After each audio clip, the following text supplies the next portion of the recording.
Bismillahirrahmanirrahim. Assalamualaikum warahmatullahi wabarakatuh. Balik lagi kita di channel Sumber Dakwah Official. Nah, ini video ini membuktikan siapa sih sebenarnya yang suka menebar hoax. Siapa yang sebenarnya yang bisa memutarbalikkan fakta. Siapa sebenarnya yang bisa beralibi. Siapa yang sebenarnya menghalalkan segala cara. Aduh, di luar nurul lah. Oke, langsung kita beli videonya tanpa berlama-lama. Bismillahirrahmanirrahim. Alhamdulillah kita lihat banyak pembangunan infrastruktur besar di zaman pemerintahan sekarang ini. Kita ambil contoh pembangunan jalan, tadi juga disampaikan pembangunan jalan. Media, ada tim jurnalis dari media Kata Data, ini mengumpulkan datanya. Izinkan saya kutip di sini. Pemerintahan kali ini berhasil membangun jalan tol terpanjang dibandingkan periode-periode sebelumnya. 63% dari seluruh jalan tol berbayar yang ada di Indonesia itu dibangun di era pemerintahan sekarang. Sepanjang 1.569 km dari total 2.499 km. Itu adalah jalan berbayar. Sedangkan jalan yang tak berbayar, yang digunakan oleh semua secara gratis, yang menghubungkan mobilitas penduduk dari sudut-sudut desa ke perkotaan, yang membawa produk-produk pertanian, produk perkebunan, produk perikanan dari sentra-sentra tempat mereka dihasilkan ke wilayah-wilayah pasar, baik jalan nasional, jalan provinsi ataupun jalan kabupaten, terbangun 19.000 km di pemerintahan ini. Kalau coba saya bandingkan dengan pemerintahan 10 tahun yang lalu, di zaman Presiden Pak SBY, jalan tak berbayar yang dibangun adalah sepanjang 144.000 atau 7,5 kali lipat. Bila dibandingkan dengan jalan nasional, di pemerintahan ini membangun jalan nasional sepanjang 590 km, di era 10 tahun sebelumnya 11.800 km, 20 kali lipat.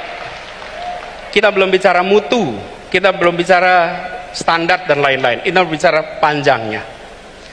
Kedua infrastruktur ini jelas diperlukan sama-sama. Tapi yang perlu kita perhatikan di sini adalah bahwa keberpihakan ketika bicara institusi ekonomi memberikan kesetaraan kesempatan kepada semuanya.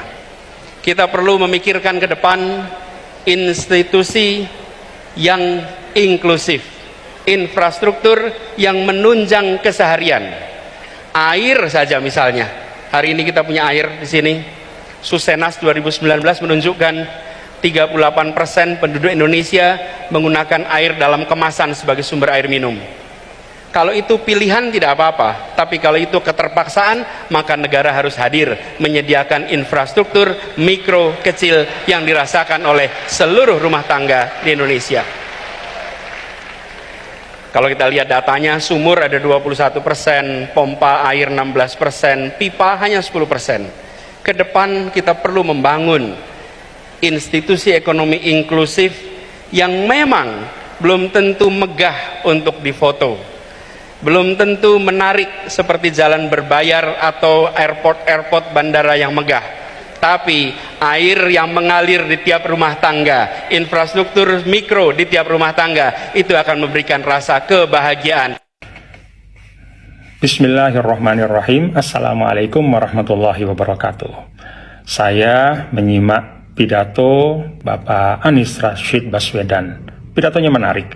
Satu hal dari pidato tersebut, beliau mengkomparasi pembangunan jalan tidak berbayar pada masa Presiden SBY dengan masa Presiden Jokowi. Beliau sampaikan bahwa pada masa Presiden SBY 10 tahun itu beliau membangun 144.000 jalan non-tol, mulai jalan provinsi, jalan nasional, dan jalan kabupaten kota. Jauh lebih tinggi dibanding pencapaian Presiden Jokowi selama 9 tahun, yaitu hanya 19.000 km.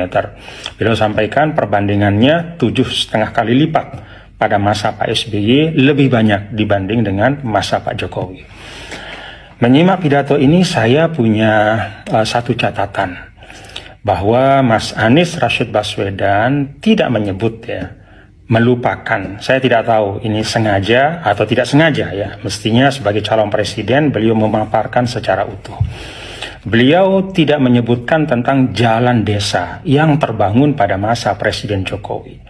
Pada masa 9 tahun sampai akhir 2022 itu ada lebih dari 316.000 kilometer jalan desa yang dibangun oleh Presiden Jokowi. Kita tahu kalau bicara tentang mengurangi kesenjangan, bicara tentang mewujudkan keadilan sosial bagi seluruh rakyat Indonesia, salah satu instrumennya adalah meningkatkan kemakmuran di tingkat desa. Dan meningkatkan kemakmuran di tingkat desa itu artinya apa? Mempercepat aktivitas ekonomi, meningkatkan aktivitas ekonomi, dan memperbesar porsi ekonomi yang diperoleh oleh masyarakat desa. Salah satu strateginya adalah dengan mengurangi biaya logistik, memperlancar arus barang dan jasa, produksi petani kita, padi, kedelai, sapi, ya, dan segala macam yang diproduksi di tingkat desa itu harus dapat diakses dengan mudah, harus memiliki sarana logistik yang baik.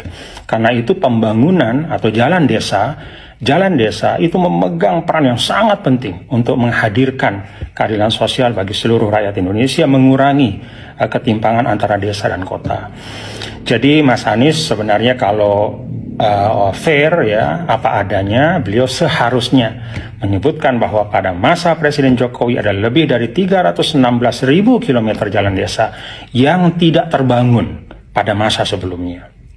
Belum lagi kalau kita bicara infrastruktur lain, ya, di tingkat desa ada lebih dari 1,5 juta meter jembatan di tingkat desa, ada lebih dari 500.000 unit air bersih, ada 42.000 lebih posyandu, ya, dan beragam infrastruktur di tingkat desa yang menjadi concern dari Bapak Presiden Jokowi selama 9 tahun pembangunannya.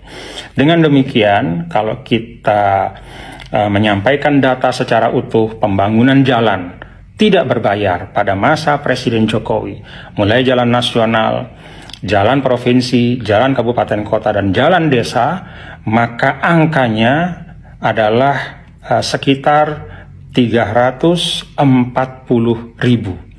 kilometer, jauh di atas pembangunan jalan tidak berbayar pada era sebelumnya. Terima kasih, itu catatan saya. Terima kasih kepada Mas Anies Baswedan. Hanya mohon data-data disampaikan secara utuh, jangan setengah-setengah. Assalamualaikum warahmatullahi wabarakatuh. Anies menipu orang dengan data palsu, dan dengan rasa bangga, pendukungnya menelan mentah-mentah dan menjadi tolol berjamaah. Data Kementerian PUPR, panjang jalan non-tol era SBY bertambah sekitar 3.941 km. Sedangkan era pemerintahan Jokowi, panjangnya bertambah 8.395 km. Belum genap 10 tahun, Jokowi sudah 2 kali lipat membangun jalan non-tol dibandingkan SBY. Belum jadi presiden kok, sudah berani nipu orang. Data panjang jalan non-tol tersebut belum termasuk data penambahan panjang jalan non-tol yang dibangun periode tahun 2022 dan tahun 2023 serta tahun 2024 nanti. Begitu ya, yang terhormat Anies Baswedan, katanya Anda cerdas. Dah. Pokoknya begitulah. Pokoknya kalau kualitas nah memang begitulah. Jadi harap dimaklumi, ya. Aduh. Astagfirullahaladzim, banyak-banyak istighfar. Ini yang lebih parah lagi pengikutnya ini lebih parah lagi. Ya wajar lah, kalau junjungannya aja parah, pengikutnya pasti lebih parah. Kalau cerdas nggak mungkin mereka ngikut yang aneh. Dah, pokoknya aduh, ya, kami masyarakat Indonesia sangat terima kasih atas kepemimpinan Pak Jokowi, dan kami warga atau rakyat Indonesia sangat bersyukur atas kepemimpinan Pak Jokowi karena banyak sekali infrastruktur yang sudah beliau bangun, dan begitu juga ekonomi Indonesia di era Pak Jokowi. Alhamdulillah beliau bisa mengendalikan di saat krisis global. Masya Allah. Pokoknya beliau walaupun selalu dihujat, dipitnah, ini entah ini termasuk fitnah atau hoax, kurang tahu. Pokoknya dipitnah, walau begitu, tapi alhamdulillah Pak Jokowi tak pernah membalas sedikit pun. Masya Allah, ini memang seorang pemimpin harus menunjukkan sifat yang Masya Allah, seperti sifatnya Rasulullah.